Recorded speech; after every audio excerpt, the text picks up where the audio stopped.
Face au canon à eau, quelques dizaines de pompiers rassemblés devant l'Assemblée nationale. Une action coup de poing qui a fonctionné. Une délégation a été reçue au Parlement.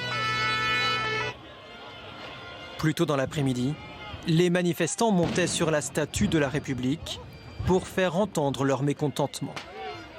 Une colère sourde et des revendications multiples. Plus de personnel, maintien de leur régime de retraite, revalorisation de leur salaire. Les pompiers protestent aussi contre la hausse des agressions en intervention. Ça peut aller donc de la violence verbale, de l'agression verbale, on va dire, par des insultes que l'on a malheureusement tendance à prendre l'habitude, et jusqu'à la violence physique. Alors, en dehors des personnes qui mentalement ne sont pas stables, maintenant on a de la violence physique gratuite, je dirais. Il y a 2 jours dans le centre de secours où j'exerce mon métier, on a reçu un pavé sur le fourgon, sur l'engin pompe.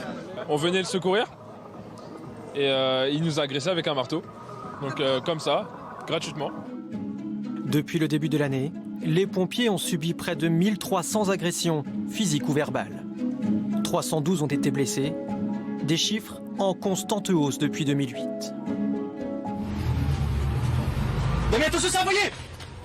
À La Réunion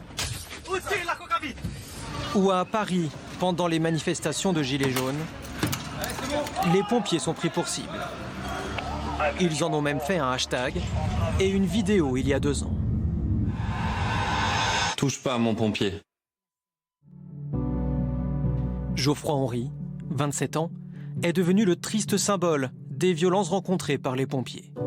En septembre 2018, il mourait pendant une intervention a priori banale, poignardé par celui qu'il venait d'aider. Ses 2 collègues ont été grièvement blessés. Il a attaqué les pompiers dans leur véhicule. Il ne les a pas laissé le temps de sortir du véhicule. Dès que la camionnette des pompiers s'est arrêtée, et lui, il s'est trouvé juste face aux pompiers, il a commencé à poignarder tout le monde.